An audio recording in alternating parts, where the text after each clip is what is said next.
5, 4, 3, 2, 1, 0. All engine running. Liftoff. We have a liftoff. Es probablemente la guerra más conocida en tiempos de paz entre los Estados Unidos y la Unión Soviética, tanto en términos tecnológicos e ideológicos. Aunque Estados Unidos ganó la carrera a la Luna. Pero desde 1950 a 1960, lo más probable es que usted habría pensado que la Unión Soviética tenía una muy buena oportunidad para conquistar la Luna los primeros. Los soviéticos seguían con la carrera espacial, que ya habían empezado con el lanzamiento del Sputnik. Después de esa hazaña, lograron poner en órbita varias sondas en la Luna. En 1959, una de las sondas estuvo tomando fotografías de la cara oculta de la Luna. Y en 1961, consiguieron que un hombre llegara al espacio. Por eso, cuando Kennedy hizo su ya famoso discurso, elegimos ir a la Luna, en 1962 para reunir la ayuda pública, la respuesta de Khrushchev, líder soviético, hizo el silencio. Sin confirmar ni negar que tenían un plan para una misión tripulada a la Luna. Khrushchev no estaba realmente interesado en competir con los Estados Unidos. Estaba más interesados en el misil balístico intercontinental para las fuerzas de cohetes estratégicos. Pero había otros en la Unión Soviética, que tenían planes para una misión tripulada a la Luna. El hombre más poderoso fuera del Kremlin cuando se trataba del espacio. Sergei Pavlovich Korolev. Fuera del círculo interno de los mejores científicos del espacio, era conocido solo como el jefe de diseño o por sus primeras iniciales SP.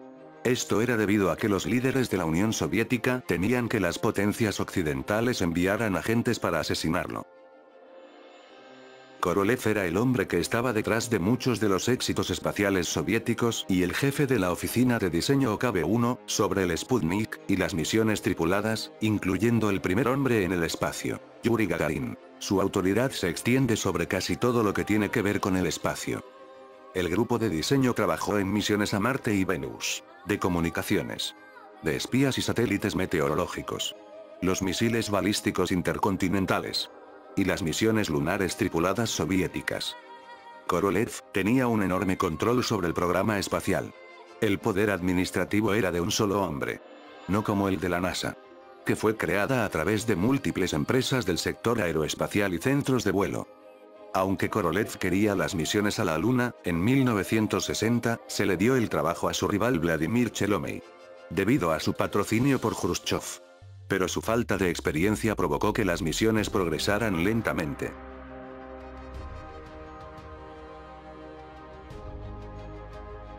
El progreso del Apolo, por otro lado, preocupaba a los jefes de diseño. Y como resultado de esto, había múltiples diseños superpuestos para las misiones a la Luna.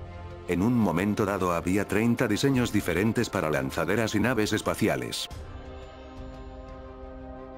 En 1964, Khrushchev fue reemplazado por Leonard Brezhnev, y Korolev consiguió el control completo sobre las misiones a la Luna. Y prosiguió con sus diseños antes que con los de Chelomey, con el objetivo de llegar a la Luna en octubre de 1967. En el 50 aniversario de la Revolución y llegar a la Luna antes que los americanos. Esto creó un problema para Korolev. Con el fin de levantar el peso de carga útil de 95 toneladas que necesitaba un gran cohete. Este nuevo cohete sería llamado el N-1. Era tan grande como el Saturno V americano. Y requeriría grandes motores de gran potencia, similar a los cohetes F-1 del Saturno V. Valentín Glushko fue el líder del diseño del cohete soviético y el jefe de la oficina OKB-456. Que tenía casi el monopolio en cuanto a diseño y producción de cohetes. Se especializó en la fabricación de motores que utilizan propulsores hipergólicos. Estos consisten en un combustible y un oxidante, que cuando se mezclan y cuando entran en contacto entre sí se inflaman espontáneamente.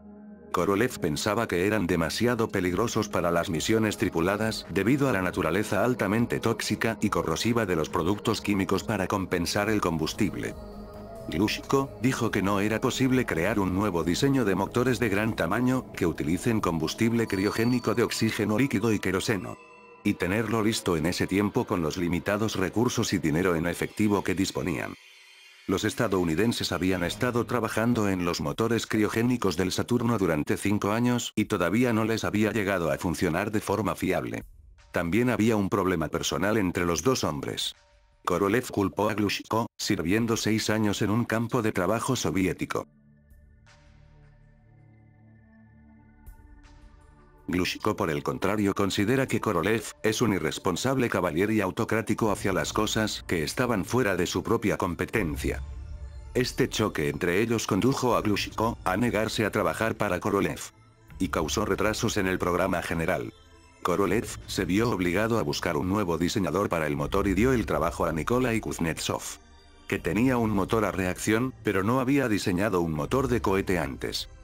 La oficina de diseño de Kuznetsov miraba el problema y se dio cuenta de que la creación de un motor de cohete no era tan diferente de los motores a reacción a los que estaban acostumbrados. Pero tenían el mismo problema que Glushko, en la que los soviéticos simplemente no tenían la infraestructura industrial que tenían los americanos para producir un gran motor nuevo. La solución que se le ocurrió fue innovadora, pero tendría tanto resultados negativos como positivos. Donde los estadounidenses utilizaron 5 grandes motores para la plataforma de propulsión inicial del Saturno, Korolev se vio obligado a utilizar 30 pequeños motores, pero de alta eficiencia dispuestos en un anillo de 24 alrededor de la base y de 6 en el centro con el fin de lograr el empuje requerido. El diseño de estos motores era muy avanzado y utilizaba un método llamado sistema de ciclo cerrado, que era capaz de impulsar con un empuje, a niveles de eficiencia, a los que se creía imposible antes. Los estadounidenses habían oído hablar sobre el sistema de ciclo cerrado, pero pensaron que era demasiado difícil y peligroso, como el método de alta presión de oxígeno a alta temperatura, que podría causar que el motor se quemara. Por lo que se usaba uno de sistema de ciclo abierto más confiable, pero menos eficiente, y con motores mucho más grandes. Solo había sido posible para los soviéticos crear un motor de ciclo cerrado, porque se habían desarrollado en secreto. Eran de aleaciones avanzadas de acero inoxidable. Los americanos no sabían mucho acerca de esa aleación. El uso de tantos motores más pequeños permitió al cohete N-1 crear más energía que la del Saturno, pero haciendo un cohete inestable.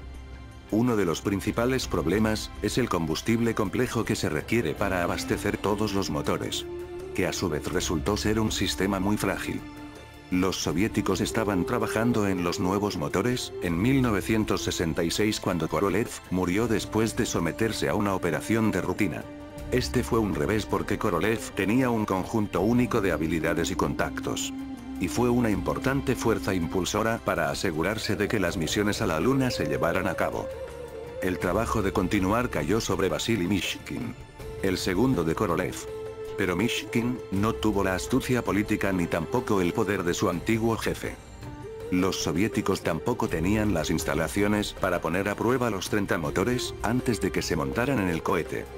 El complejo de lanzamiento Baikonur no podía llevarse con barcazas ya que eran muy pesados, por lo que todo el cohete tenía que dividirse en secciones y transportarlas por ferrocarril y luego reconstruirlas de nuevo en el área de ejecución. Esto significaba que el desarrollo del cohete N-1 en su conjunto todavía estaba en pañales, en lo que se refiere a los lanzamientos, por lo que era casi una esperanza que no habría fracasos.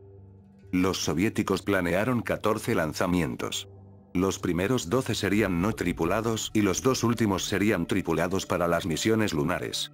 El 21 de febrero de 1969, el primer cohete N-1 fue preparado para su lanzamiento. Esta sería la primera vez que todo el sistema se probaba. De hecho, más tarde tuvieron problemas. 6 motores se habían encendido antes del lanzamiento. Esto fue en contraste con los americanos, que eran plenamente capaces de probar sus motores de F-1 antes de que el Saturno fuera montado, listo para funcionar. Segundos después de la puesta en marcha del sistema de control del motor, las vibraciones comenzaron en el sistema de combustible. Debido a la combustión inestable en algunos de los motores, se incendió y se quemó a través del cableado eléctrico de control. A continuación, eso ocasionó que el sistema se apagara de forma incorrecta en todos los motores. A los 68 segundos de vuelo, el cohete se estrelló a 32 millas de la plataforma de lanzamiento. Después de la investigación y posterior modificación, el segundo vuelo se produjo el 3 de julio de 1969. El lanzamiento tuvo lugar a las 11:18 de la noche. Mientras el cohete soltaba el turbo de la torre de la bomba de oxígeno líquido, el motor número 8 explotó causando un incendio, que provocó que se apagaran todos los motores, excepto uno. El N-1 cayó de nuevo en la plataforma de lanzamiento, con cerca de 2.300 toneladas del combustible del cohete. La explosión resultante fue una de las más grandes, y era el equivalente a 3,8 kilotones de TNT, o una pequeña bomba nuclear. Se destruyó el complejo de lanzamiento. Saltaron los escombros a más de 6 kilómetros de distancia y era visible a más de 22 kilómetros. 30 minutos después de la explosión, cuando a las tripulaciones se les permitió acudir al sitio del lanzamiento, se encontraron que llovían gotitas de combustible para cohetes todavía sin quemar. Y después se descubrió que el 85% del combustible del cohete no detonó. Que en realidad se redujo el tamaño de la explosión. 17 días más tarde Neil Armstrong se convirtió en el primer hombre en pisar la Luna con la misión Apolo 11.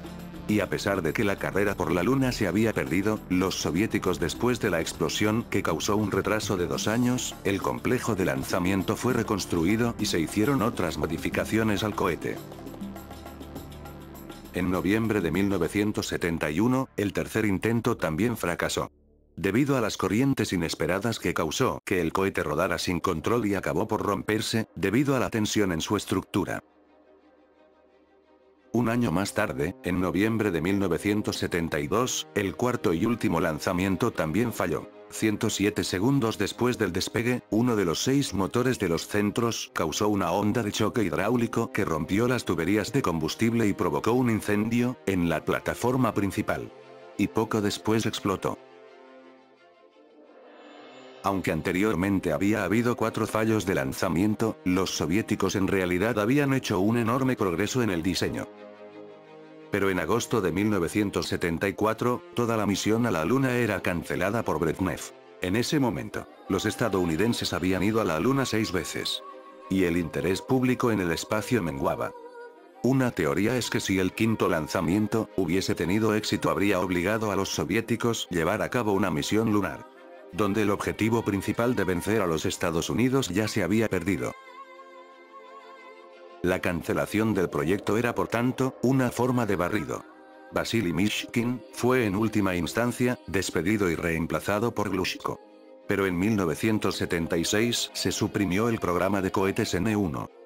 Los cohetes fueron destruidos para ocultar el fracaso, y para hacer que los Estados Unidos pensaran que la carrera espacial estaba todavía en curso. No fue hasta el período de Gorbachov, cuando la identidad de esta historia fue revelada. Y la historia real soviética de la misión fallida a la Luna, llegó a ser ampliamente conocida. Pero hay una extraña vuelta de tuerca al final de esta historia. Los cohetes del NK-43, que habían sido desarrollados a partir del N-1, fueron al final mucho más fiables y los motores de cohetes más eficientes jamás construidos y de gran alcance por su tamaño.